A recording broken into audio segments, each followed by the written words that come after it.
Mbalamusiza nnyo mikwano gyaffe abalungi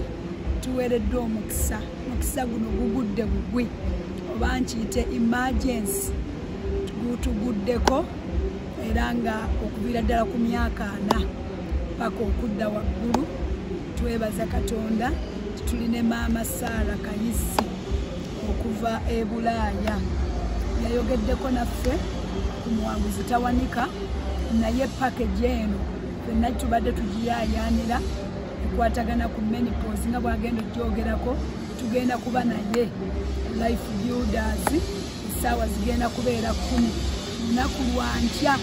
lwatuwadde wetugenda okuba naye tumwesunze package yonna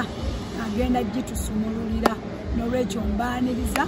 life builders awo ku Mityana road engeri gy'otuukawo oyita ku mafuta ga mirundi ena gyokka amafuta agaddako bagayita Lord Energy awo oyambukira tuli awo mu tenti ya white kanisa bagita life builders nange mwesunze nalina ebigambo eby'amagezi temwewuunya nti life begins at 40 ekyo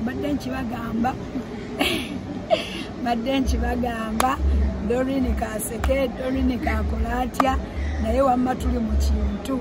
n'olwekyo tuweereddwa omukisa guno jangu tukukozese mu linnya lya Yesu kamwanirize bw'aba alina nakyabasuubiza bibuuzo by'obadde nabyo agenda kubanga abituddamu.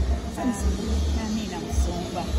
mbalamusiza nnyo bakyala bannange nesunza okubasisinkana enkya ku ssaawa 10 awo ku life builders banaye mujje tuyige ensonga zetugenda okwogera ku nsonga nkulu nnyo ku bakyala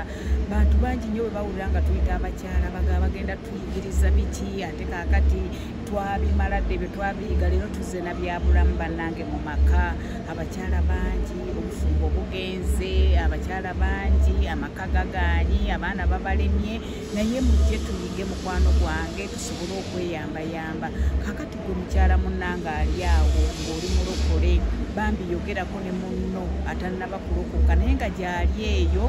yandyagadde okuwulira ku bigambo bino mutegeezeeko ajje tuyige bigambo by'amagezi bigambo birungi